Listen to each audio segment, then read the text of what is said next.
بسم اللہ الرحمن الرحیم۔ اللہ کے بابرکت نام سے شروع جو بڑا مہربان نہایت رحم کرنے والا ہے۔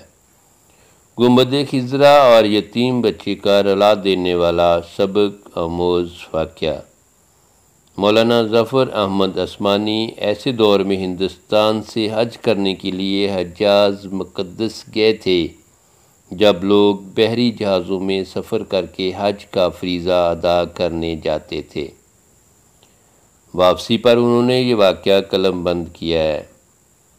فرماتے ہیں کہ میں ساری عمر کسی محفل میں ایسا لاجواب نہیں ہوا سوائے ایک موقع پر جب ہم حج کے دوران مدینہ طیبہ گئے تو اس وقت مسجد نبوی سے ملحقہ اپنا خیمہ لگایا اور وہاں رہائش رکھی اور ادھر ہی مسجد نبوی میں آ جاتے۔ چونکہ شدید گرمیوں کا موسم تھا، جب ہم تمام حاجی اکٹھے ہو کر شام کا کھانا کھاتے تو اس وقت وہاں سے گرم موسم کی وجہ سے تربوز خرید لیتے اور کھانے کے بعد اسے کھاتے اور اس کے چھلکے باہر پھینک دیتے۔ اس دوران ہم نے کیا دیکھا کہ ایک 7-8 سال کا بچہ آتا اور چھلکوں کے ڈھیر میں سے چھلکے اٹھاتا، جو ہلکی سرخی مائل گری رہ جاتی اسے کرید کر کھا لیتا۔ جب یہ معمول 2 روز تک دیکھا تو میں نے پیار سے اس بچے سے پوچھ لیا کہ بیٹے تم ایسا کیوں کرتے ہو؟ تو بچے نے کہا میں ایک یتیم بچہ ہوں، میرے والد فوت ہو چکے ہیں، میری والدہ نے عقد ثانی کر لیا ہے، گھر میں غربت اور فاقے ہیں، میں مدینے کا بچہ ہوں اور میزبان ہونے کی حیثیت سے مہمانوں سے مانگتے شرم آتی ہے، لہٰذا میں اس بچی کھچی گری سے پیٹ بھر لیتا ہوں۔ مولانا لکھتے ہیں کہ مدینے کے بچے کی اس فہم و فراست نے ہمارے رونگ کھڑے کر دیے، آنکھیں آنسوؤں سے بھیگ گئیں۔ بچے سے کہا کہ بیٹا اگر آپ مناسب سمجھو تو آپ ہمارے ساتھ آ کر کھا لیا کرو۔ بچہ انکاری تھا مگر ہمارے پیار بھرے بھرپور اسرار پر ہاں کر دی۔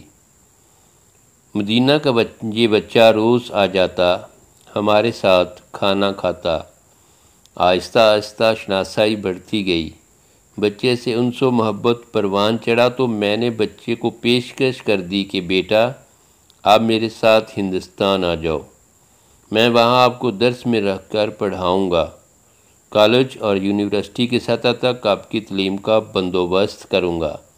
تو بچے نے کہا کہ میں اپنی والدہ سے بات کر کے آپ کو آگاہ کروں گا۔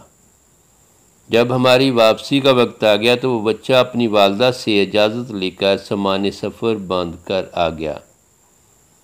ہمیں بڑی خوشی ہوئی، بچے کو ساتھ لیا، بچہ قافلے کے ہمراہ چل رہا تھا تو دوران سفر میرے ساتھ محب گفتگو تھا، سوال کر رہا تھا کہ چاچا جی وہاں ہندوستان میں سکول اچھے ہیں؟